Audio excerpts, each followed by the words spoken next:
And a Hello. bam. Happy Friday, guys, for all of Happy Friday. our newbies who are out in the audience who have just joined us. We got shouted out a couple places this week. So thank you to all the people who shouted out us, shouted us out. Said things about us. Us shouted knows? us out shouted.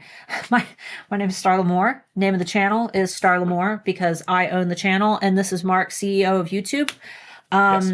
And I'm here to tell you today that not to worry about this whole SEO description thing. yeah, so for those who are joining us for the first time, I've been around the Etsy block for a while. It's been over 10 years now.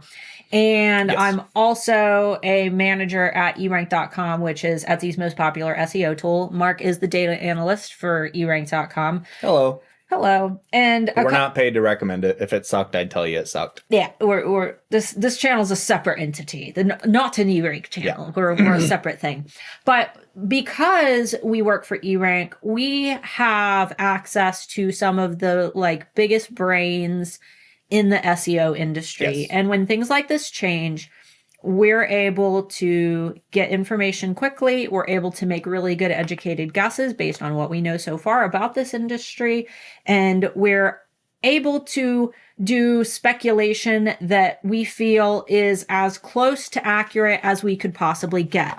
Now, a couple things that I want to point out today before we get into this is we're going to have a combination of what we know, what we think based on evidence, Yes. and what we know from Etsy, and what we believe are going to be best practices. Yes. One thing I want to point out, though, is that because YouTube is a place where everybody believes that they know everything, because knowing everything gets you views and getting views gets you money.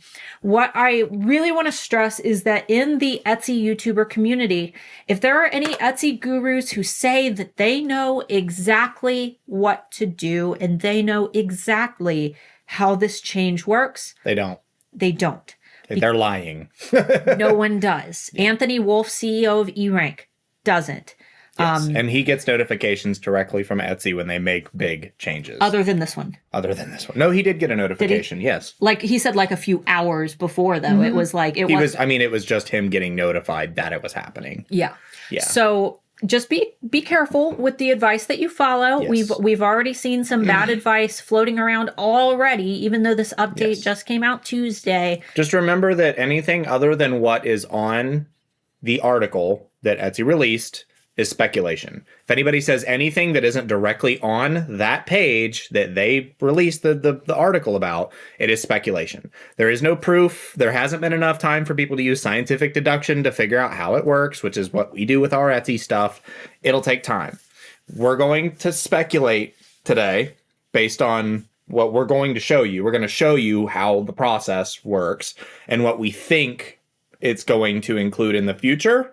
But all of it's going to be speculation. So just be aware of that. And we're also going to give you a method to test this yourself. That way you can run your own experiments. Because SEO, for those who are new to our channel and they haven't heard us say it enough, SEO is a science experiment. That's all it is. You have to be willing to do tests. Yes. And if you need some help with that, I do have an amazing Etsy SEO workshop linked down below in the video description. It's free. It's around 24 minutes long.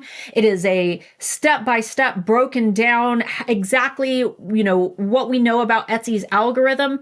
However, please keep in mind that during that workshop, I say that Etsy does not look at descriptions, because obviously I recorded that workshop before this update. So I haven't gotten it updated yet. About 2 weeks from now, probably about a week and a half before launch, it will be updated. Yeah. So if you go and watch that, if you want to, set it aside for after this live stream, that's going to help you tremendously. It's probably one of the most valuable free things that we offer. So pop that open in another tab. That way you don't forget about it. It's called The Science of Etsy Success. Yes. And that's going to teach you how to use the scientific method in order to basically improve your SEO. And then there will also be some additional resources as well. But today we're talking about Etsy's big update that they announced on Tuesday. And basically during that update, Etsy's community manager, which a lot of you guys said, oh, why did a community member post this? No, community manager. They posted in the Etsy community page, but they are the community manager. And it's also the same gal who runs the Etsy Success YouTube channel, which is Etsy's official YouTube channel. And she helps Etsy sellers. But their community manager announced that descriptions will now play a role in ranking. Keywords in our descriptions will now be considered when ranking.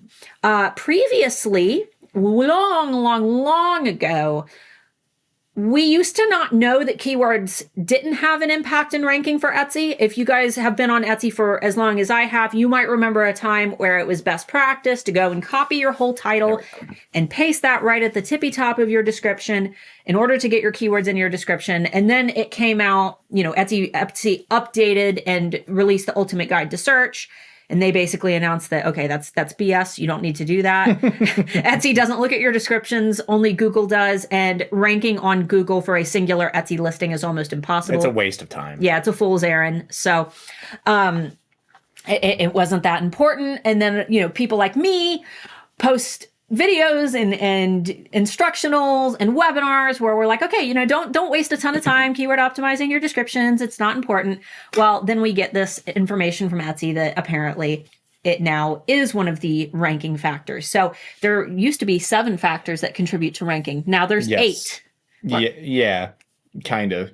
Well, it's in relevancy. So it's seven categories, and this one's nested in that category. The thing relevancy. Is, again, and you'll see kind of demonstration, probably the only real way that we can test this. It's most likely still in its early stages, and somebody had asked, who was Johnny, is the update live already? From what we know, yes. It's supposed to be live already. However, it doesn't seem that it carries much weight. So we had the day that this happened, or the day after it happened. Day that it happened. Same day. We do a meeting every Tuesday with the eRank team, the guys at the top, eRank. And we were kind of going over what we think this is going to mean. And more than likely, because of how descriptions used to work, descriptions did kind of used to weigh into, or we think they used to weigh into the algorithm. But people would just keyword stuff, and Etsy's not going to want people to do that, because the old tactic used to be take your title, copy it, paste it in your description, and then just keyword stuff the crap out of your descriptions. And that became no longer the case when descriptions weren't included in SEO. And most likely, Etsy doesn't want that to happen again. So keyword stuffing your descriptions, probably, speculation, isn't going to be the way you're going to want to go, because their algorithm's smarter than it was before. It might actually do damage to do something like that. Also, taking your title and just slapping it in your description might also not necessarily be the best practice, because more than likely, they're going to be able to tell that you're doing that. So it's going to be most likely your tags, titles are going to still be the important part. Your title being obviously the most important.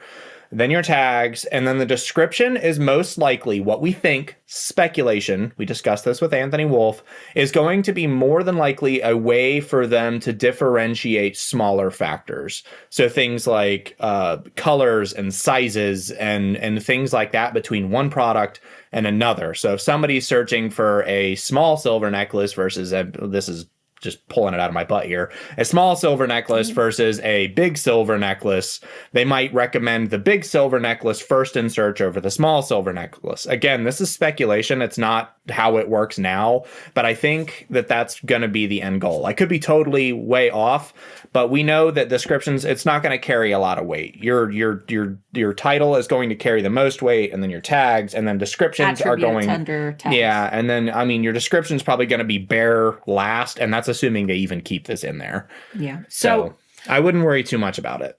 So let's go ahead. Can you pull up that tab real quick before we screen share so I can...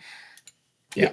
And then just go to our actual store by clicking on it under the listing. We'll screen share in just a second. And we're going to show you guys how you can... That's perfect. That's the listing I want. Good. Okay. And you're good to screen share that window? Okay. Let me get the comments pulled over here. Mm-hmm. And we'll answer questions towards the end, guys, as always. And at the end, for those who are new here, you guys can ask us anything you want. I do want to point out while we're early in this that my coaching program, the Handmade Alpha Academy, will be opening on June 14th for enrollment. That is a self-paced 9-module complete training program. It comes with 12 months of eRank Pro. It's going to teach you A to Z, everything that you need to know to be successful on Etsy, both for your shop, your SEO, and for your social media marketing and building an email list and funneling traffic. So if that sounds interesting to you, there is a waiting list link down below in the description.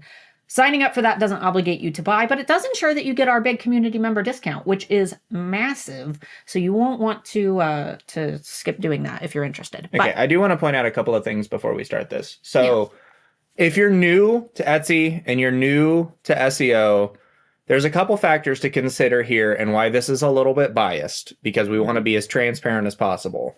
For what, we're not signed in. We're going to our shop. We're not signed in. However, we have searched things from our shop from these computers. So there is a bias inherently in this. Personalization data applies. If you're not aware of how personalization works, is you have a baseline for search. If you go to eRank and you search for your product and it tells you on page 1, or your product is on page 1, and then you go and look and it's not actually on page 1, it's because there's personalization being applied. What you search for and the trends that you follow, your local area, your country, and a bunch of other factors are all put into the algorithm after that initial search to apply the best given products to you. So there is a little bit of personalization going to be applied to this. There is no way around it. There is no way to avoid it, and there's no way to trick it. So with that being said, this should still be a relatively accurate thing that we're going to present. We just want you guys to know that there is a small bit of bias in how there's no perfect way to do this. No. But this is the best way to do this. But the thing is, the products that we're going to be using in our example today are from our test shop, AlphaDapt. And the thing about the keywords that we're going to be using in today's example are that there aren't going to be very many competitive products because they're all directly related to our brand, which means that this is going to be a best case scenario in terms of testing. And you guys might struggle to replicate some of the results that we're showing today if you are selling in saturated niches. But with that being said, you could totally run the same test in our shop by grabbing some of the keywords you can that do are the very exact obscure. same. You could take this after the live stream, do the exact same thing, and see that the results are the same. And if they're not the same, for the love of God, get in Facebook, record yourself a screen share of you doing it and show us, because that's how we all learn, and that's how we teach you guys how to do your shops better. Because if they push an update tomorrow, the day after this live stream goes up, there's going to be 1,000 more people that have seen this video, and this information will already be invalid. So just remember that this could change day to day to day to day as they're figuring out how they actually want descriptions to be weighted in this. So let's go ahead and screen share, get this going, and we will show you our testing methodology. And Anthony Wolf was kind enough to help us kind of figure this out. Yeah. All right. So this is one of the mugs from our AlphaDapt shop. If you love the Friday Bean, you can purchase this mug. But we're going to grab some keywords that we know that there aren't a lot of people using. So let's just grab the Friday Bean Simples White Ceramic Coffee Mug. And we're going to assume that, these are the keywords that we want to be known for. Now, there are a couple things that we want to prove. I'll pop open a new Etsy tab for you. There are a couple things that we want to prove, and there are a couple things that we want to disprove in this experiment. Okay? The things that we want to prove are that the description doesn't hold the primary weight in search. Okay? So that's the first thing that we want to do. We also want to disprove that Etsy is going to pull every word from your description to rank these products. Because, for example, if we did, I don't know, coffee mug and, let me find a different one. Alpha merchandise. Coffee mug. Alpha merchandise. No, coffee mug distributor. If somebody searched coffee mug distributor, that might not necessarily fit what our listing is. If I thought of a coffee mug distributor, I might be looking for someone that sells wholesale. So somebody who sells a product and they've keyword optimized their title, they might be concerned that they're showing up in searches that aren't related to their product, because if Etsy's reading the descriptions, they might be broad matching terms in the description, which would make these searches a lot more inaccurate. So that's another thing that we want to consider. So the first thing that I'm going to do is I'm going to copy the Friday Bean symbols white ceramic coffee mug. Now, in theory, when we take this phrase over to Etsy and we paste it in, paste it, search it, and we search it, our listing should come up. And look at that. After the first 4 ads there. Yeah, those are ads. And then we have ours. Ours is the first one that comes up. And then direct match. And then Etsy, of course, has a couple additional ones that they think that we might also be interested in. But for the most part, this is what we found. Now, here's the thing. In theory, if we are talking about broad matching based on the terms that are in our description, that means that I should be able to grab any word from this description. We'll say, require this morning. I should be able to grab this term, even though require this morning is not in the title, because it's a part of this listing. I should be able to grab this. It should carry some weight in searching for space. I should be able to paste it. Oop. It's down. Oh, there it is. I should be able to paste it in, and we should still get our result, our mug, if Etsy is truly reading all of the words that are in the description. So personalization shouldn't be a factor because there isn't anybody else on Etsy that is selling the Friday Bean symbols white ceramic coffee mug require this morning, right? So let's go ahead and do our search and see what happens. Oopsie poopsie. Of course, the one that I show is going to have bad words on it. We're not on this search page at all. Even though our direct match is still 90% of what is being searched there. So let's try grabbing a different one. Let's maybe try 2 size options. Okay, and remember, Etsy told us that the front of your description is the best place to put these keywords. However, during yesterday's eRank live stream, Pam pointed something out because I was like, oh, they said to make sure that your most important keywords are in the beginning of your description. However, they didn't say that the beginning of the description has any more weight than anywhere else. So I think that just like when they say make sure that your most important keywords are at the beginning of your title, it's not because the beginning of your title holds more weight. I think that it's Etsy's way of saying that putting those most important keywords at the beginning of your description is going to be better for the buyers because they're going to read it and they're going to understand what they're looking at. So let's go ahead and we'll get rid of require this morning and we'll try pasting in 2 size options. Uh-oh. What do you know? What do you know? Putting the description in there has completely taken away our ability to find our listing, even though it's directly out of it. So let's try it one more time. Let's try party distributor. We'll try pasting this in.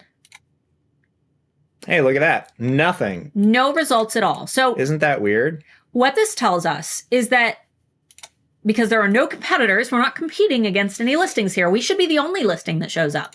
So what this is telling us is that Etsy is not looking at every single word in our descriptions, which means that they are likely only looking for words that are repeated. So they'll look for things like the Friday bean because these are already stated up here. Friday bean is down here, right? They're looking for words like ceramic coffee mug to be repeated somewhere down here. Maybe. So if I search, maybe we could try to mix it up a little bit. Let's delete that. And we'll put white ceramic towards the front, space. Let's see if we still pop up. And there we are again. There we are. So it doesn't matter the order that the words are in. What they're looking for is keyword consistency. So the most important keywords that you have in your title are the keywords that you will likely want to make sure you have also put in your descriptions, which most of you already do that. I would also recommend making sure that you're trying to exact match those keywords. That's when you have the keywords in the exact order that they're in, because those are going to send stronger signals to Etsy.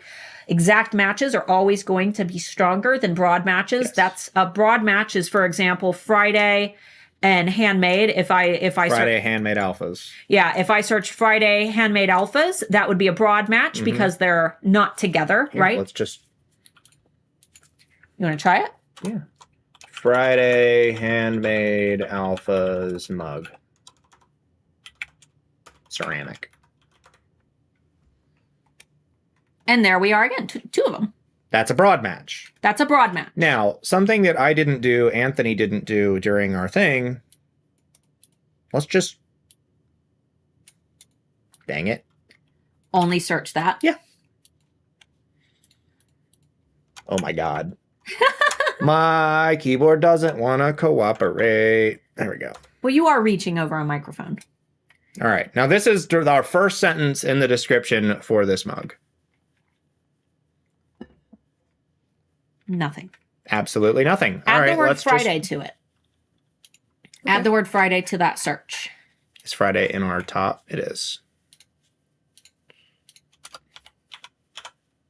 And if it sounds a little crazy that we're just kind of throwing these things in here, don't worry about it. Etsy's search thing is not looking for direct sentences when it's looking at. That's not how algorithms work. Okay.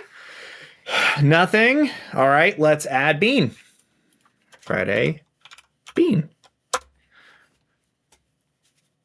Go away. Thank you.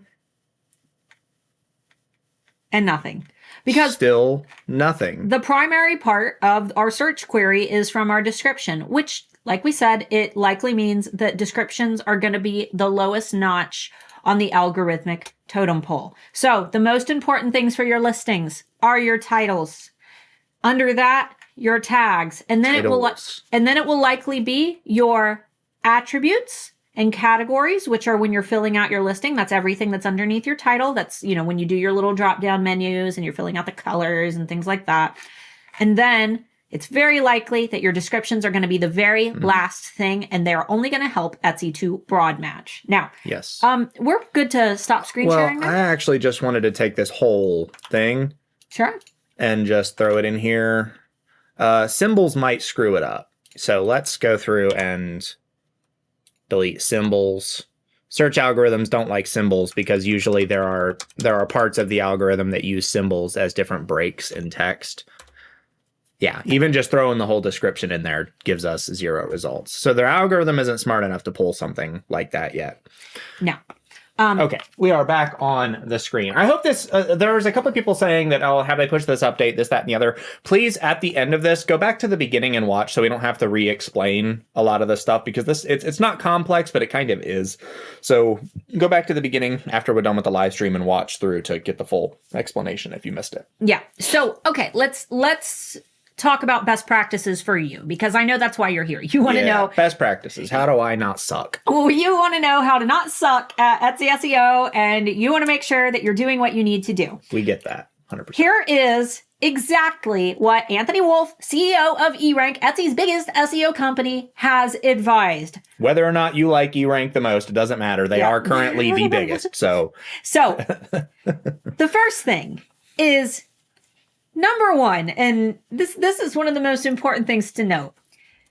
Don't assume that if you're lacking sales right now, that it's because Etsy made a change.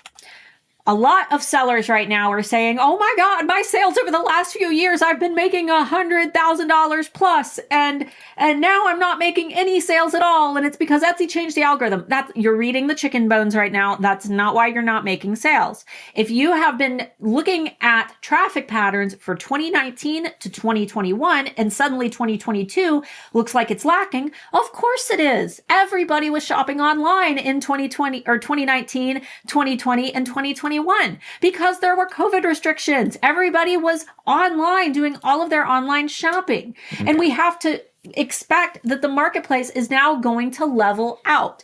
I just asked Anthony if he could get me a graph that shows me traffic stats for Etsy between 2018 and 2022. That way I can show that off. He hasn't gotten it yet, but I'm hoping to have it by Monday. That way I can show you guys what that looks like and how we actually are just resuming what is normal. In fact, I dare say that there's going to be more shoppers now than there were in 2018 before the pandemic. So I understand that it looks like Etsy is dying off. Etsy is not dying. We're hitting what is normal for spring and summer. Yes. Spring and summer on Etsy are slow periods. We call it the summer stall, and it comes back every single year. Yeah. This is not just Etsy, though. It's all e-commerce. Everywhere. And some of you might not have a slowdown, and usually that applies to people that sell products that are relevant to the season. If you're selling like yoga pants and shorts, or you're selling like bath and body products, you have a year-round relevant product. Birthday gifts, friggin' all weird holiday gifts that are in the middle of the summer. You know, if it doesn't apply to you, it doesn't apply to you. But there's a couple people saying, well, maybe they haven't rolled it out yet. Maybe they haven't done this. I want to be clear with this, because I know afterwards there's going to be comments of people like, they probably just haven't done it yet. You have to go with the terminology that they use. And I'm gonna screen share this and just read it for the naysayers in the crowd. So I'm gonna go ahead and screen share this. This is directly from, do no face. Make sure it's actually going. It is. Okay, so this is their community manager. This is her exact terminology. This is where Etsy posted it. This is all we know so far. Terminology that they used is Etsy search now considers keywords and phrases within your listing descriptions when ranking your listings. The keywords you use across your listings titles, tags, categories, and attributes are still essential when it comes to matching you to the right buyers. So what does this mean for you? Now that Etsy search is looking for keywords within your listing descriptions, the algorithm has even more scan, allowing us to get your items in front of even more buyers. Aim to incorporate relevant keywords in the first few sentences of your listing descriptions. This means you don't really have to change a whole lot. If your descriptions are already like humanized and you're using your keywords like you should be anyway, the first part, like the first little paragraph of your description, should be a description of the product to begin with. So this shouldn't affect 99% of you. Go back to screen share no face. Avoid copying your title verbatim or simply listing your top keywords. Instead, you want to craft a sentence or two that casually incorporates a few of your top keywords in a way that sounds human and written in your brand's voice. Again, I stated that at the beginning of the live stream. Please don't just copy your titles or keyword spam in your descriptions. Continue to include important information that will help buyers best understand your product. Again, this is where we were speculating, where I was saying that I think what they're going to do is just use this to weigh things like colors and weights and sizes and things like that. Most likely that's all they're going to do. They're basically telling you to not write a crappy description. That's all that article said. Make sure that your description is a good description of the product, says what it is, what it's about, the attributes that it has, exactly the same as you would do now. That's it. And another thing that is really important to note is that the things that are going to matter most for ranking on Etsy are always going to be your title, your tags, your listing quality score, which we talk about this. I've got a video on my channel from a couple weeks ago. I highly recommend going back and watching it, but it's called like, is Etsy SEO unfair in 2022? Because if you do a search for, certain products on Etsy, you might get a listing that pops up on the first page that has really bad keywords, like a terrible title, bad SEO, no tags, and they're still ranking at the top. And people think, oh no, that means that SEO means nothing. No, it just means that that listing, that seller has a high listing quality score. How they obtained it? Maybe they've got a popular social media account where they funnel traffic to that listing. And Etsy knows that that listing has a history of selling, even if it doesn't have good keywords. Therefore, they're still ranking it higher. Your listing quality score is the most important thing. And like I said, if you need help with that or knowing how the algorithm works, please watch my free workshop. It's linked down below. It's only 24 minutes long. There definitely needs to be an update to it because in that workshop, I tell you that descriptions don't matter for SEO. So if you watch it, just know that we're working on an update for that. But the rest of it is completely relevant and it's amazing information that will teach you how the algorithm works. So listing quality score, that's going to be number one. So these sellers who don't go in and update their descriptions, who already have amazing listing quality scores, they're not going to suffer from this. Don't worry about it. they're not going to suffer from a lack of traffic. Etsy is using this as a way to better their broad matching technology so that they can recommend the very best products. Yeah. Teresa had asked, so does it, it's going off of what you're saying here. So does this mean you shouldn't touch descriptions in listings that are doing well? You shouldn't touch anything in a listing that's selling well. The only thing that you might want to change in a listing that's selling well is if you have better pictures that you're going to update, because that shouldn't change it too much. Yeah. But I honestly still wouldn't even change the thumbnail because that's what people are expecting to see. Don't change listings that are performing well, ever. Yeah, well, descriptions, here's the thing, right? Anthony is, drilled it into everybody's head, and now we drill it into everybody's head, and Pam Duthie drills it into everybody's head, that any SEO changes that you make, I keep seeing a lot of you post in, Facebook groups and my Facebook group, the Handmade Alpha Facebook community. That's linked down below, by the way. I see you guys posting like, I'm going through all of my descriptions today and adding keywords. Don't make big changes like that. Best practices for SEO are to never make big changes all at once, because the thing is, we don't know how this algorithm is going to work in the long term yet. It's one of those things where algorithms change over time because they learn and they get smarter. And right now what we're seeing is a very infant stage of this algorithm. So best practices at this moment are to keep doing all of the same SEO advice that we've been teaching for years. If you're going to edit listings, pick one listing that isn't selling that great. Add a keyword into your description. Make sure that your number one keyword, or your superstar keyword, as we call it, your best keyword, is somewhere towards the top of your description. Craft it into a nice sentence. Hey, the Friday Bean ceramic coffee mug is a great, accessory to have while you watch the Friday Bean on YouTube. Easy. And then keep an eye on the listing stats for a couple days. Watch your listing stats. Keep an eye on it. If it seems safe, you're doing okay, then grab another listing and experiment with that. All SEO changes should be slow and gradual, and you should study your stats after you make those changes to ensure that you're not going to tank your shop, because we don't know. We have no idea yet. Everything that we've shared today are the things that we've learned just through experimenting with this on our own, but we don't know what the long term is going to look like. So make your changes gradually. We have alphas like Amber. Amber she is volunteered as a sacrifice. Amber is not going to touch her descriptions. Amber is a high volume seller. She has a butt ton of sales. She has good traffic on Etsy. We've asked her not to touch her descriptions. Let's see what happens. I think that the most important thing here is to not jump in and make a bunch of changes. And another thing that Anthony said is, don't jump to conclusions after you've changed a single listing. Oh, my listing isn't selling. Etsy's algorithm is garbage, or, I haven't changed anything and now my sales have totally tanked.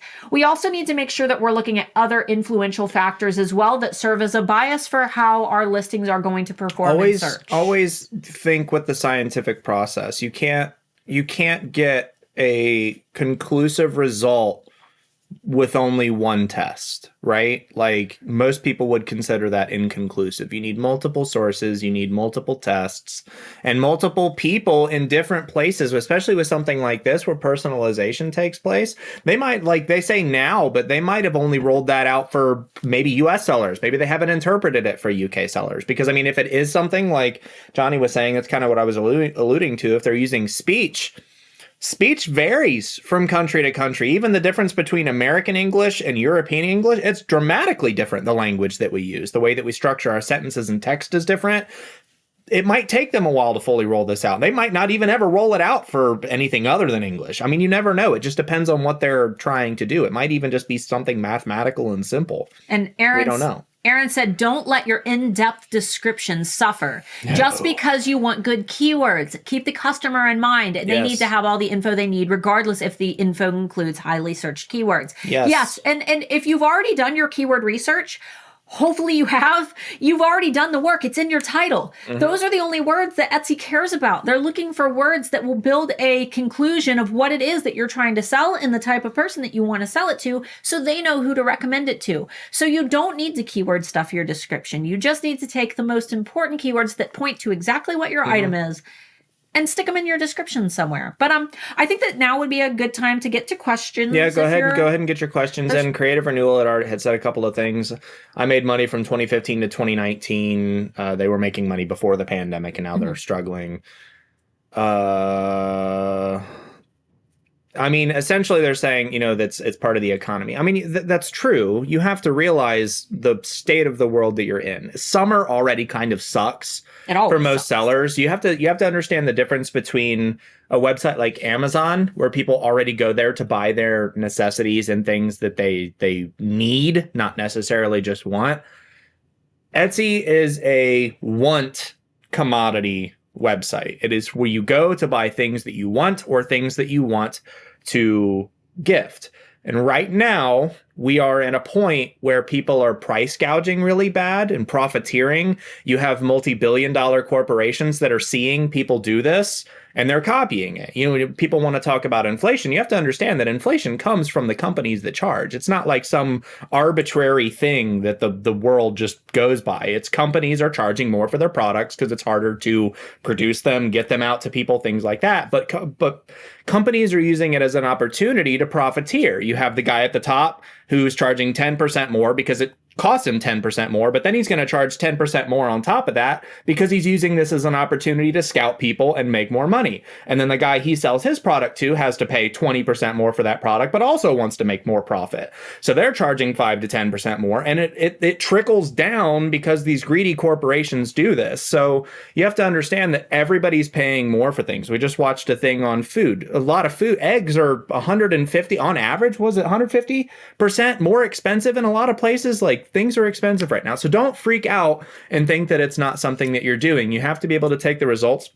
If you have a crappy month, if you have 3 crappy months, look at the results. Are the crappy months getting a little bit less crappy? Eventually, this will wear off. Inflation always kind of wears off.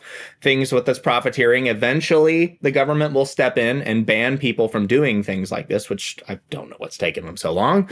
But don't let it freak you out. Things will return to normal. They always do. And it's usually in the fall. It's not only that, but you also have to ask yourself, what are you doing to supplement your traffic right now? Because there are a lot of sellers who say, oh, I'm not making sales right now, but I see, I don't see them on their social media accounts doing their end of the deal. Etsy's job isn't to send you traffic. No. They're your landlord. They are your host. They're hosting your store. Your job is SEO for internal traffic. That's traffic that's taking place on the platform. But it's also a good idea to make sure that you're boosting your external marketing and funneling that traffic to yourself through social media, making sure that you're learning about things like social media, building up an email list. That way, if you need to make sales, you can just send an email to your email list saying like, hey, I've got a new product. And those people flood to buy that product. You have to be strategic and start acting like a business. Now, I will say that when it comes to email lists, we always get questions if we teach that information. We do teach social media here, but email list is something that we keep exclusively for our Handmade Alpha Academy students. We teach you how to build a full marketing funnel for your email list, how to best practices, laws and regulations for your email list, how to get people to sign up for it, what to incentivize your list, the types of emails to send, how to build, a content calendar for your email list. So if that's something that you need help with, make sure that you keep an eye out June 14th for the HAA enrollment, because it's only going to be open 10 days for enrollment. Program is self-paced. You can take it anytime, but you have to get in during that. Window. And sales pitch aside, like I said earlier, things usually do start to improve around the fall. Absolutely. And if you get into HAA, if you're wanting to get into HAA, it opens on June 14th. That's plenty of time for you to have your shop ready and available for the Black Friday roll around. Because regardless of how the economy's doing, people are going to spend like crazy on Black Friday. So it's a good time to have your shop in shape if you're looking at doing it. But I don't want to get too salesy on it because we're already doing a ton of videos on that kind of stuff. If you're interested, links down below. You can get on the mailing list. Doesn't make it where you have to buy the course, but it does make sure that you get informed about everything that that it has. Now, if you do have questions about it, because we're going to get on to questions, feel free to ask. Feel free to ask. That's fine. But I'm going to go ahead and scroll up, get into questions. I'm glad that somebody said there was like 230 people here. I'm glad that people care. I'm glad that you guys are here trying to learn. As of right now, it doesn't seem like it's that big of a deal. Make sure your descriptions are as clear and concise as possible. Make sure you're still covering your butts. If you have a product that can cause like an allergic reaction or it has something in it that people need to know about, make sure you're still putting that kind of information in there. If it is a product that has a use and there's some way that somebody can use it wrong and hurt themselves or somebody else, make sure you're still doing all of the normal safe practices for your shop. Cover your butt. Next Friday, I'm at a toss up, and maybe you guys can help me on our topic for our next live stream. I've got 2 ideas. You guys tell me what's more essential to you right now. We can either do one where I show you guys best practices for editing your photos with free software so you can make sure that your listing photos are phenomenal. Yeah. That's a great, summer's a great time to take care of that. Yeah, it is, because the sun's out. It gets a little shady when it rains. It's perfect time to take pictures. Also slower on Etsy, so you can make your updates. You're not so busy in the shop. Or we can do a full tour of eRank's keyword tool, best practices for finding good keywords for your listings. I know that's gonna be more relevant to like what's going on in the Etsy universe right now. You guys trying to keyword optimize your descriptions, yada yada.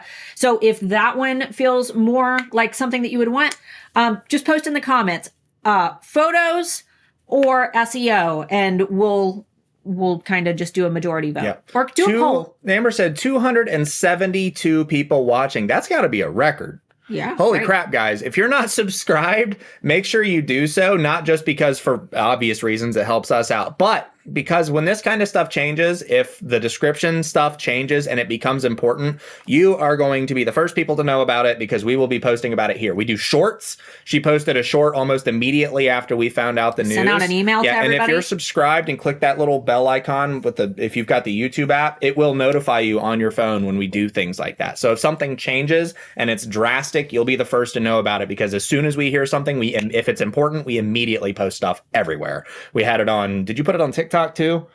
Yes. TikTok, Instagram, Facebook, YouTube, we put it everywhere. So make sure you're subscribed and you'll get notified. Anyway, onto the questions, because I've got one highlighted here. Yeah, Christina had said, I wonder if this means I have to get rid of my quirky intro sentences for my description and add keyword sentences instead. No, I mean, realistically, if you have quirky sentences describing your product, you probably already have a few of your keyword stuff in there. I think she puts a fun sentence at the beginning. I would just follow, if you're going to do that, follow it up with a keyword rich sentence. So, because they said the first few sentences, and they didn't necessarily say that it's because the first few sentences have more weight. What they're likely saying, and once again, speculation, but they didn't say that keywords are going to be weighted more because they're towards the top of the description. They said to focus on getting your most important keywords towards the top of your description, which likely is going to be the same as how they word, us putting our most important keywords towards the type of our titles. It's not because the front of the title has more weight. It's because they want to make sure that the buyer knows what they're buying. So if that first sentence contains the keywords about your listing, it means that it's more informed for the buyer. Yes. So I would say that, just to be safe, because we don't know for sure, they didn't say that there's more weight. I would say first sentence, keep your quirky one, follow it up with a second sentence that is just perfectly keyword optimized. Then you don't have to get rid of the fun side of your business, but you're also doing what they tell you to do. Exactly. And again, rule number 1, for those of you that weren't here earlier, don't touch things that are performing well. Doesn't matter if we're talking about pictures or descriptions or titles. Don't touch a listing that is selling well. Please, for the love of God, there are people that email us on a weekly basis where they say, I listened to so-and-so, or I did this and that, and I went and I changed all the listings in my shop because I heard this thing, and now I don't get sales anymore. That happens to almost everyone that does that. Photos aren't as big a deal because photos don't play into your ranking, but because I do have people who are like, oh, I want to add like an extra photo, or I want to swap out my thumbnail. That's usually fine. Just keep an eye on it, because maybe it was the thumbnail that was causing people to buy. And if you change it, maybe they don't like the new thumbnail. But in terms of ranking for your listings, the places that you want to make sure that you're, keeping an eye on are your tags. Yep. Your titles. Yep. Your attributes, which are those little drop-down categories, and now your descriptions, and that's it. Ooh. Photos are fine. And 4. I love it. Does this mean I can still have licensing information or disclaimers in my descriptions? Yeah. Yep, none of that changes. Absolutely. As of right now, nothing changes. We'll let you know if it does. Pretty much standard SEO, right? For humans first. Exactly. Abso-freaking-lutely. Also, I wanted to throw in there as well, if you're describing your product, it's always best practice, kind of like college paper style. Try not to use like apostrophes and things like that as much as possible. In the description, it shouldn't be as much of a problem, but if it's a word or a set of words, it's part of a sentence that people are going to search for your product, it's better to use like who is than it is who apostrophe s. You know what I mean? So just best practice. Etsy usually is able to, through stemming, they're usually put those things together. Yeah, their algorithm's pretty good, so I wouldn't worry too much about it, but it doesn't hurt. So does this mean you shouldn't touch descriptions in listings that are doing? Oh, yeah, I read that earlier. Yes. Regardless if you have good keywords or not, you still need to include pertinent information like disclaimers and stuff. Absolutely. Yes. What to do if my listing is ranking well, but it's just not got great current search terms, so you're not getting many views? I mean, ranking doesn't mean anything if you're not ranking in categories where you're actually getting traffic. First question is, are the keywords themselves being searched? Because like I use in all my examples, I could rank on the first page for floop-de-doop-de-dee-da if I was the only person selling floop-de-doop-de-dee-da. But that doesn't necessarily mean that anybody is searching for floop-de-doop-de-dee-da on Etsy. I've ranked for it, but it doesn't mean that anyone is searching for it. Yeah. So rank doesn't mean anything if you're not ranking for search terms that people are searching for. Now, if people are searching for that and you're just not getting views on your listing, even though you're ranking well, then it usually means that you should experiment with your listing photos, which you recently updated your listing photos, and I think that they look great. I would dive a little bit further into your keyword research and making sure that you're looking at also the conversion rates for the click-through rates, and eRank, to see if maybe when people are searching for that thing, like a lot of people are searching, but if nobody is actually clicking, so it has a low click-through rate, then that means that people aren't finding what they're looking for when they type that search term in. So... Good mighty Lord, there's a lot of you here today. Is it okay to copy a listing? Yeah, ask us questions. If you're not used to it, you can ask anything you want. It can be anything about your Etsy shop, running a business, marketing, SEO. Marketing. It could be, ask me a personal question. What style of mustache cream do I use? It doesn't matter. Like, just get in here and ask questions. Learn. It's the only way to get better. We're the most unprofessional professional coaches ever. We will, and we are totally brutally honest, even about our own content. If we suck, we know we suck. Is it okay to copy a listing and only apply SEO changes to the new copied listing? Yeah, that's a great thing to do, guys. If you want to experiment with, like, say you've got a bestseller, right?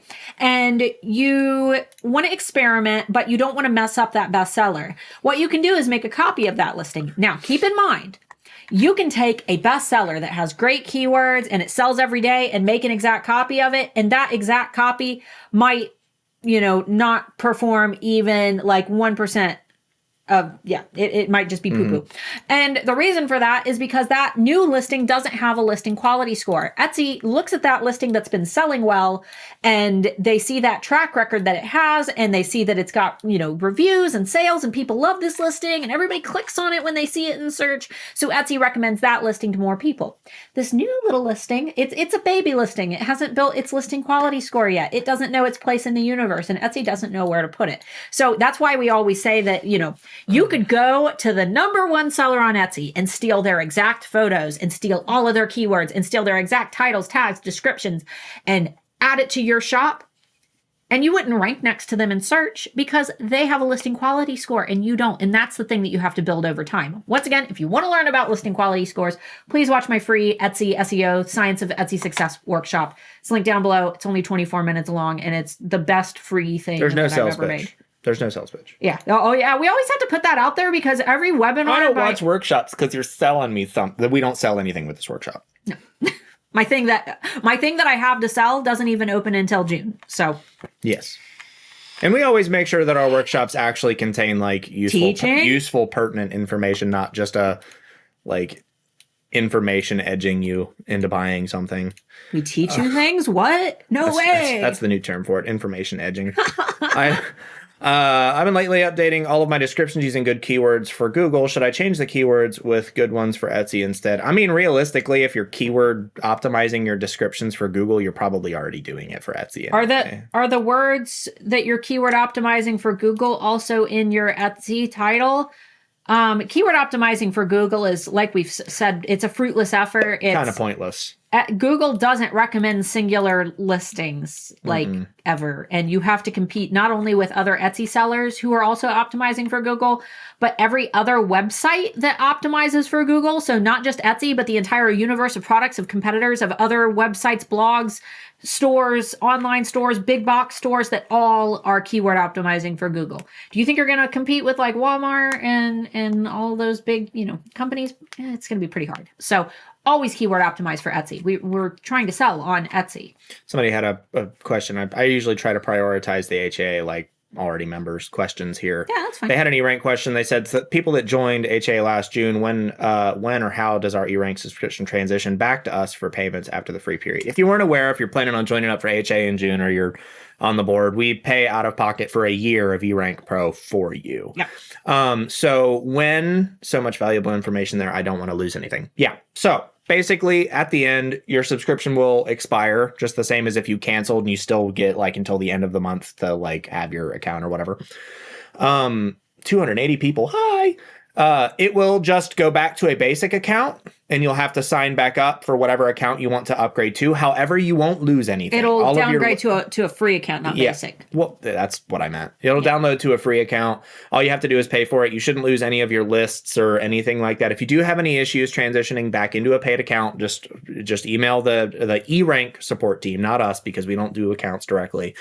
Email the E-Rank support team, let them know what's going on, and they'll get you worked out. And if they don't get you worked out, then email us and we'll kick them in the butt. Oh, they will. They'll take care of you. It's just They will. We've never had any issues. It's Pam and Debbie and Irina. They'll take care of you. But we do actually pay out of pocket for that. So So it is worth adding our title into the description again somewhere. Would you do it again as an exact match? No. Line number 1 of their best practices for this in the article they released says, do not copy your title into your description. It actually says, don't do that. Yeah. So,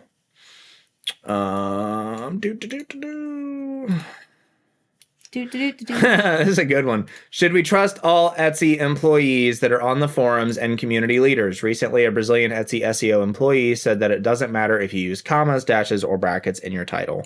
It technically doesn't. It doesn't. It's a delimiter that separates terms, but I don't think Etsy's thing actually counts it as that anymore because it's broad matching the entire thing anyway. Let's answer the first part of your question.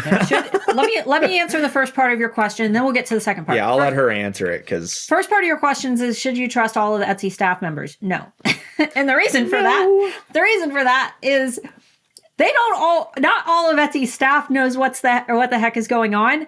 Great example of that is yesterday, Pam had a question about this update, and she messaged Etsy staff, did the chat support about a pretty basic question. And they had no idea what update she was talking about. No. So the problem is when you have a support team of hundreds and hundreds of people, and the fact that if you follow Etsy on LinkedIn, you'll see that they are hiring currently hundreds and hundreds and hundreds of people. They've been hiring people every day. These are all new people that might not necessarily have ever sold on Etsy before. They just wanted a job. So they're having to learn all this. And they're not always going to get the best advice right from the start. Usually, if you send Etsy an email, they'll send you a swipe file, like a copy and paste. So all you have to do is send them another message that says, hey, thanks for the reply, but this didn't answer my question, and then restate your question. And usually it gets it escalated to somebody who can actually answer your question, usually. But I like to focus on what Etsy posts in their articles and what their community managers post. That always seems to be the very best information. If you're in like a chat support with Etsy, that chat specialist doesn't always, sorry, Etsy, I love you. Don't sue me, but not all of your support members give the best advice because I more often than not don't like Etsy support. I'm going to be real. I have never had an interaction with Etsy support that I've enjoyed. It's always either been a swipe file that didn't answer my question or some other issue. So until we tell them who we are. Until we tell them who we are. They know who we are. And that carries enough weight that usually we can get an answer. Oh, Bubber's in the background. He's pretty. Oh, look how pretty he is. He likes standing in front of the light. It's his runway, his catwalk. Amber made a good point. She said, and if I may say, the price of HA did not increase when they included eRank Pro. They didn't inflate their price. Yeah, we swallow that cost. Imagine taking 10% of your income and then just immediately donating it to charity every time you make money. That's literally what we did. You guys are the charity. we eat that cost. Yeah, so I put in 10 years and I can't live on this. I'm going to get a job after 6 months. Yeah, it's, unfortunately with the way the economy is, it's going to suck for a little while if you rely on this kind of income. And it's all about financial future planning. It's good best practices, and this is just Mark being Mark here. It's best practice. Try to keep 3 months worth of income put aside when you can, and then put it in an account you never touch. That way, if something happens, you can survive through things like this. Unfortunately, this one's probably going to be a long one. Yeah. Probably going to be until fall. One thing that I will say is that something that I've been pushing on my social medias, make sure that you follow me on Instagram. It's Handmade Alphas, because I give a lot of amazing tips there that you're not going to get on YouTube. But one thing that I've been pushing is making sure that you have additional revenue streams. Etsy doesn't need to be your only thing. There are other ways to make easy passive incomes. For example, for all of you who do graphic design, we've been talking about Redbubble a lot. Redbubble is an awesome site where you just upload your designs, choose the products that you want those designs on, and they do everything else. They do the customer service. They ship the products. Literally, I made a Redbubble shop over a year ago, and I've logged into it like twice just to look at my stats. And I've made like, what did I say, 99 sales? Oh my God. Something like that.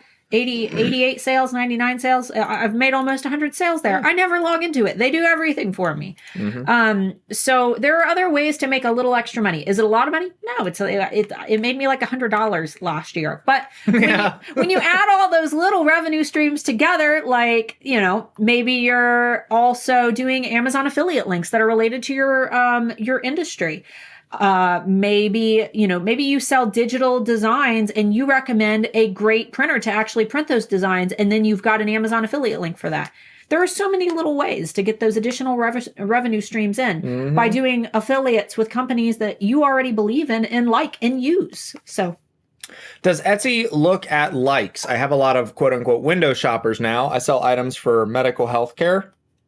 So hope that as the sun shines, more sales will pick up. So likes and favorites. There are two ways to look at your likes and favorites.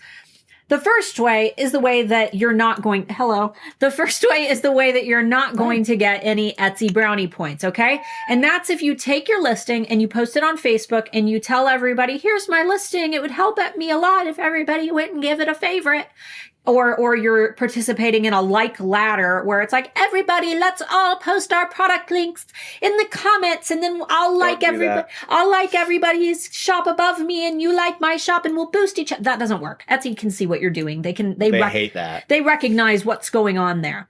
However, Etsy does tell us that when a listing is found organically in search, that favorite can help your listing quality score. So that's if somebody is searching for, sterling silver necklace on Etsy, and then on page 2, they find your sterling silver necklace and they click on it and they check it out and then they favorite it because they were actually doing a search and they found you organically and you were what they were looking for. So they favorited you. Etsy tells us that does help. Because they don't want to do anything that people are going to be able to game. They don't want to do anything that people are going to be able to exploit. Being able to just post your listings on Facebook, Etsy can see that traffic is just coming from Facebook. So that's not going to count the way that somebody doing a genuine search query and finding you out in the wild is going to have. Yeah. Okay, so we're now finally down to where people were voting between eRank tool and photos. Looks like almost everybody said E-rank. Yeah, except drank. I'm assuming that was a typo. I need to have like a bass drop button where it distorts the screen so I can dab when people do that, because that happens almost every time people say E-rank. Drank. I'm coming back from a year-long vacation due to illness. Do I reactivate old listings that have Pinterest links or start from scratch with new listings? Oh, reactivate. If you've got evergreen pins floating around, reactivate. And if any of those listings have sold, they still have listing quality scores. They're just dormant. When you come back from vacation mode, or if your listings have been deactivated or sold out for a long time, Etsy weighs it all the same. In order to maintain a listing quality score, Etsy needs to see activity on that listing. They need to see people finding it and clicking it and favoriting it and buying it and reviewing it. And if your listings are not available for people to do that, it's almost like they go to sleep. They hibernate.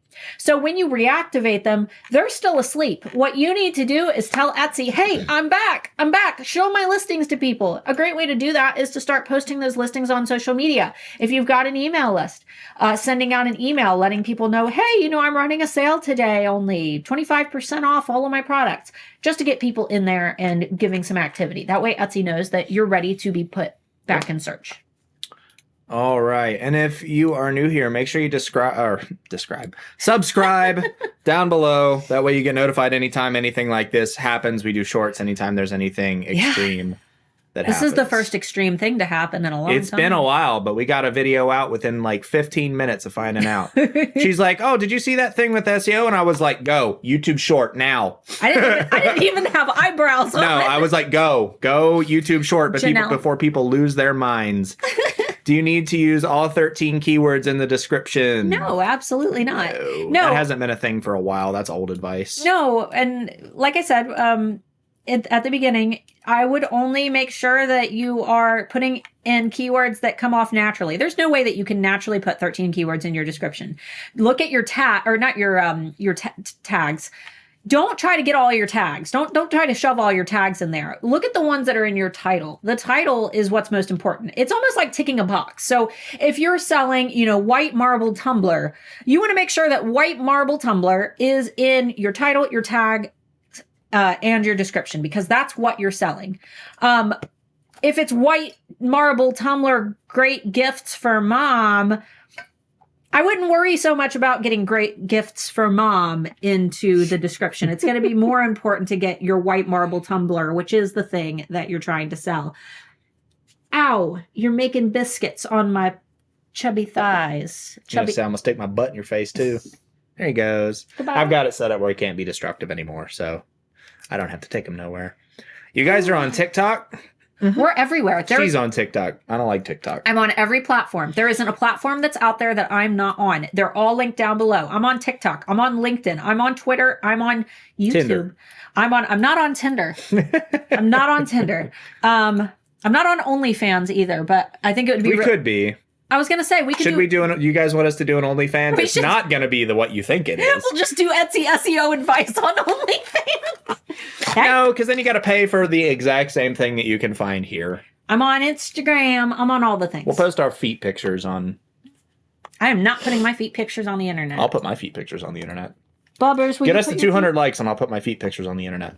Can you guys show another example of what we should change? No, but not really a whole lot. Just make sure your descriptions are good descriptions. I mean, really, at the end of the day, that's all it is. First, second, or third sentence of your description.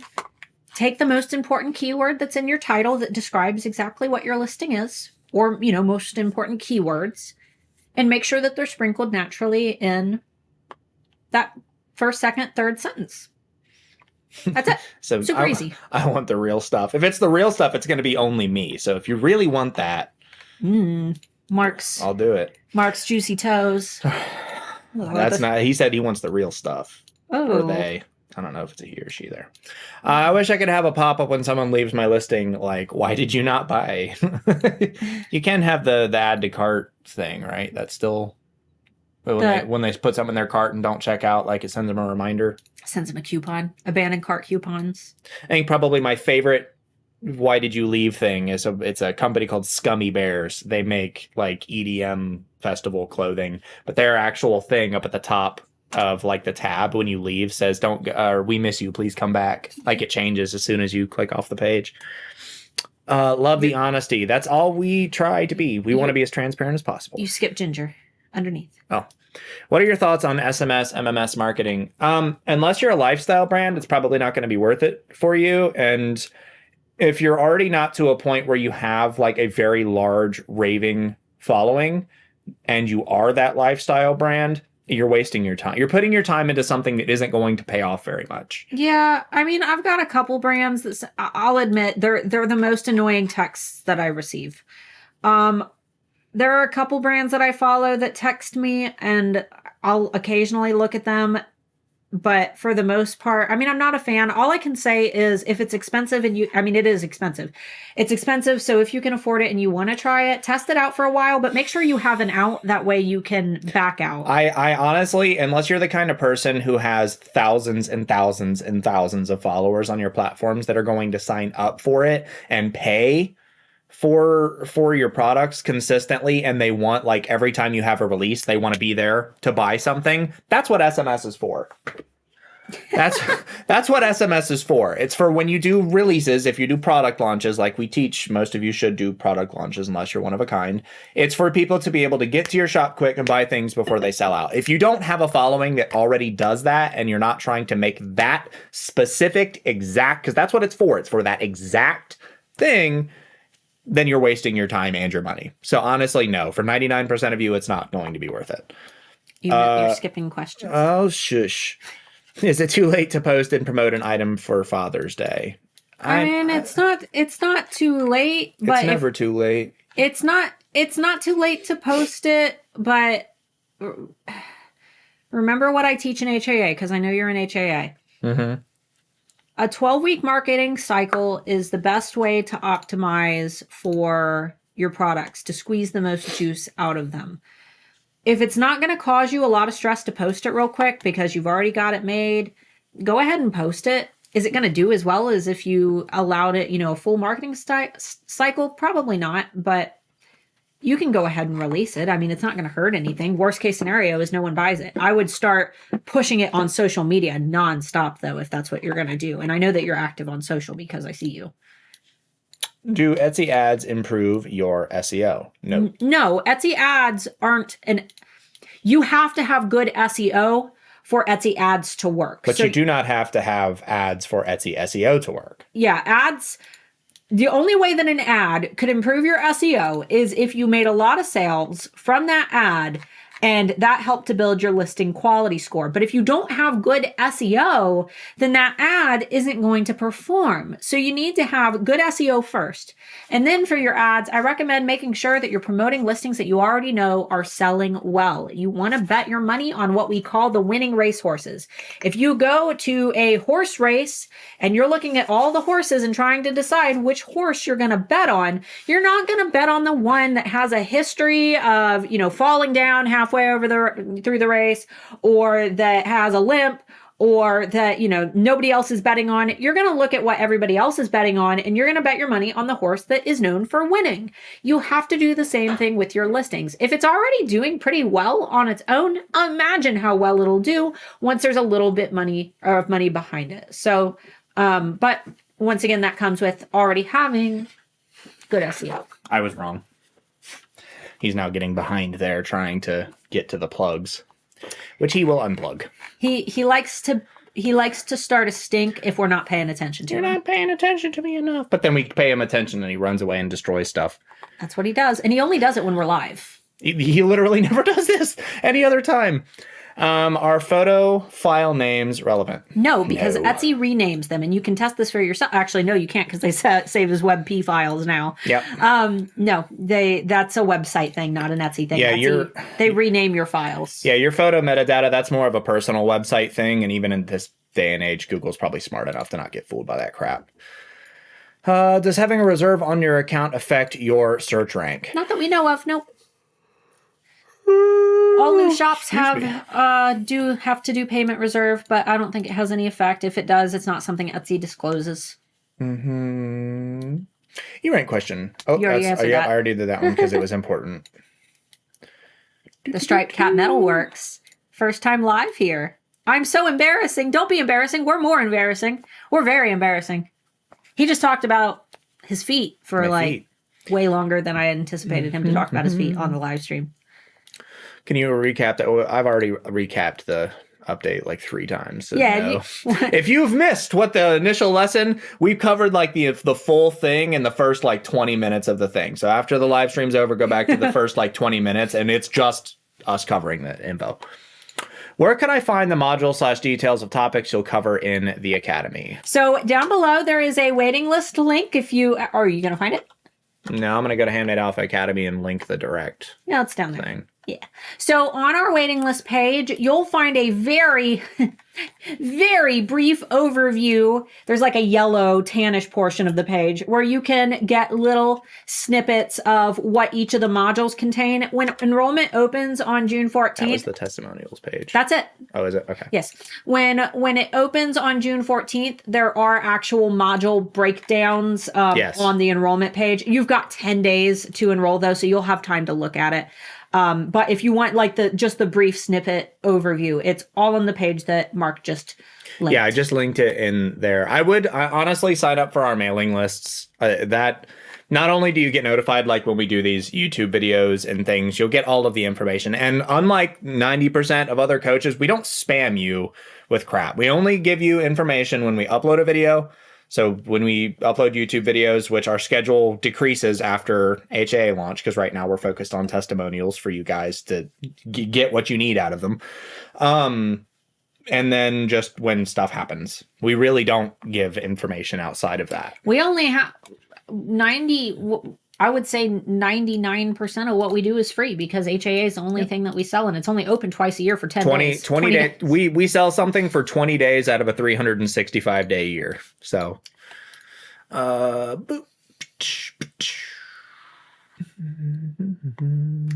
Looking for questions. Looking for questions. Can you make a point about the POD push descriptions in case people weren't aware of what this issues could cause? Thank you, Amber. So push descriptions, that's new, right, Amber? If you guys are using a print-on-demand company, something that you might have noticed is that sites like Printful will give you a description that you can use. Like when you sync your Etsy to your Printful, you get a little description that they generate for you. Keep in mind that if you're going to go the lazy route and not update that, you likely don't have any good keywords in there because you're not describing, like if you're doing a t-shirt, people want to know what's on the shirt. And if it's just talking about the fabric, then nobody's going to know that it's a NASA t-shirt if you don't also optimize that description. So make sure that if you're print on demand, that you're not just being lazy and letting them do your description for you. You need to go in there and you can use it as like a baseline, like a template, but do some editing to it, reword it, and put it in your own words. When building up listings, is there a limit to the number of drafts you can have without losing them? I don't think so. Yeah, I don't think so. I mean, maybe if you have like 1,000 of them, I've never had that many listings, so I can't tell you, but I don't think so. I've never encountered it. I do surveys for Prolific to pay for groceries. I mean, honestly, open up other revenue streams. If you can open up passive revenue streams, like I'm probably going to do a digital shop on Etsy here soon. I'll probably duplicate that shop on Redbubble. Yeah.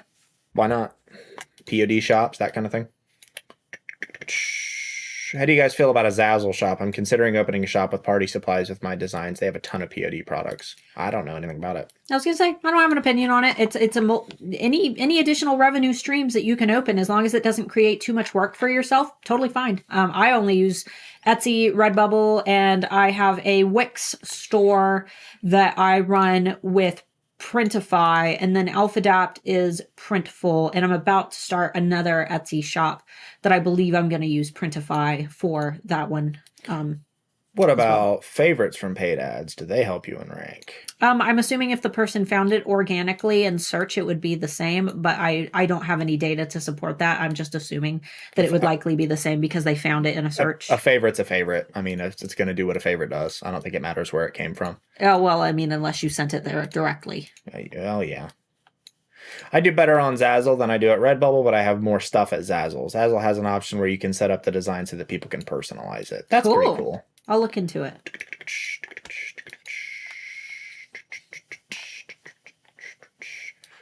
Oh my goodness. I'm trying to find some questions. Here's how uninformed I am. I thought descriptions were being figured into the ranking all along. Nice thing is that now I don't have to change anything. If you come here to our Friday Beans, you watch every Friday, or you watch our uploaded videos, you'll never be out of the loop. Yeah. And here's the thing, Scott. This is how 90% of us should have been doing it from the get-go. Most people already did keyword optimize their description. So you're good to go. Glitchy, a little buffering, lots of glitchy. Uh-oh. I haven't done anything. We lost we lost them. No, we dropped a few frames there for a couple of seconds. That was probably our internet connection. If we're glitching, yeah, go ahead and refresh. We'll give it like 10 seconds here. I'm assuming that's Amber Marie telling me that our connection is butt crack. Our connection is butt crack. We got a glitchy glitch. It's all spinny circles and lag. Spinny circles. Yeah, we were dropping frames. Hold on, guys. Technology happens. Let me go into Google Home and prioritize my computer. We've got crappy weather out right now, so if we drop, I'm sorry. Aaron says looks okay for me. Yeah, we dropped. Yeah, we're at like a 3% frame drop. We're outputting. That's supposed to be 30,000. We're at about half right now. So you talk and I need to figure out how to prioritize this new system. All right, I'll start. Starting to make reels now. How do you know if you're making any progress? What are interactions? So progress with reels is going to translate to, for one, views. Obviously, you want to have views on your reels. And that, keep in mind that when it comes to any content that you post on Instagram, they are still looking for keywords, just like we look for, keywords on Etsy. Instagram is trying to identify what it is that you want to be known for. What type of people do you want to be seen by? So making sure that you're keyword optimizing, which is way more important than hashtags. I've been doing a lot of research, and what's his name? Adam Asari is the CEO of Instagram. He was recently asked if hashtags were still important, and he said yes, but they don't work the way that they used to work. They're not being used as the primary identifier of how you're going to be seen in search. Now, keyword optimized captions on Instagram are going to be one of the most important factors. So making sure you're prioritizing that. Another thing that's really important is for your reels, if you don't have a clear call to action at the end, somebody is going to scroll and they're going to pass right along to the next, the next reel. They're not going to look at your reel for very long. They're going to scroll and go to the next one. So making sure that you've got a call to action right at the end of your reel that says, link in bio to purchase, or follow for more, or, comment with your blah, blah, blah. Making sure that you're giving them something to do, asking them to follow you for more, asking them to visit your link in bio to shop. Those are all important things. Otherwise, it doesn't really cross their mind to go back to your profile to complete their purchase. It is glitching again. It sounds like our stream is probably going to die. I'm assuming it's probably the weather. So go ahead and I'm going to go check outside just to make sure there's nobody doing work outside the house, and I need to tell them to go the hell away. Yeah. Sometimes they do that too. They work on the lines behind the house when we're doing our live streams. Let's see. I'm loving the HAA interviews. If my shop was open, I would have signed up for one. That's okay. We'll probably do more of these again. Guys, if you haven't already, check my channel because I'm producing videos that teach you guys something, usually a step-by-step tutorial every Tuesday. And then on Sundays and Thursdays, we post interviews from Real Handmade Alpha Academy students, and we usually have a really cool topic associated with each of them. So yesterday's video was Erin from Hello Mosswood, and she talks about how she is able to sell her cute original character art on greeting cards and stickers. So that's really interesting. We had Kunal. He did an interview on Sunday. It was fantastic. He talked about some of the challenges of running his business after suffering a stroke when he was 20 years old. And it goes into how he's able to work with a production partner who carves beautiful boxes in India, and they're able to work together to sell those products. It's really interesting. So make sure that you check those out. We're doing them every week. Nope. No? Nothing. Weather's totally fine now, too. A little buffering. I'm very confused on how to price for Printful. Can you help? I'm just making sure that you're adjusting your margins, factoring in the fees that you're going to have on Etsy. I'm probably not the best person to ask because I don't feel like I fully got the Printful strategy down on pricing yet. So I would say that there are probably better people who are more qualified to talk about it. I'm about to start another Etsy shop where I am going to be using probably Printify. So give me a couple weeks and I might have a better update for you for like actual strategery, because at this time we're just kind of guessing. I would rather be honest with you. Yeah, some people are. It's glitching for some, not glitching for others, which means that it's probably on YouTube's end. Unfortunately, it's we've dropped like 8,500 frames now. It's just constant glitch. But I've closed my tab. I'll call Spectrum afterwards and make them give me a discount on this month's bill. You're way far up from where I was. Oh, really? Yeah. Okay. You already did that one. You guys are amazing. She's not changing hers. I am glitchy Starla and Mark. Let's see. You already do this one? Did you already do this? Oh, no, I haven't done that one yet. Okay. We're good. I've missed the connection between Redbubble and Etsy. Are the two connected so you could sell products on Etsy and use an external company like Redbubble to automatic? No. No. Two different businesses. No connection whatsoever to an Etsy shop and a Redbubble. I'm just saying that if you're a graphic designer, it might be worth your while to start a Redbubble store with your designs on their products because you just make money. They do the customer service. You don't have to talk to customers. You don't have to ship anything. All you do is upload the designs and then you can just walk away and never log back in and they'll just send you money. If you're wanting somebody else to be like your print on demand company that creates the products and ships them for you on Etsy, I would recommend looking into Printful, Printify, Printed Mint, Guten. Those are the big ones. Guten. Isn't that what's in bread that makes you die? Gluten. It's gluten free. What we got? Pam talked about real-like videos with sound for Etsy's own social media platform. I know it's invite only, but as of now, do you have any insights on those kinds of videos SEO-wise? No, because I don't have it yet. It's the Etsy Explore tab, and you'll be able to do videos, but I don't have access to it yet. So as soon as I do, I'll give you, I'm assuming that as with everything, just be keyword minded. And anything that you do, no matter where you do it, whether you're on Pinterest, Facebook, Instagram, Etsy, your own website, keyword optimize with your most important keywords. All platforms have some level of SEO going on for their algorithms to cling on to. Otherwise, they don't know how to recommend anything. If there's a search bar, wherever you're posting, whatever you're posting, that search bar means that you need to SEO optimize. All right, yeah, let's go ahead and kill through these last couple of questions so we can kill this stream because YouTube is being poo-poo today. Okay. How does my niche play into this? I sell multiple vintage items. Play into what? I'm assuming they need the description thing. It doesn't.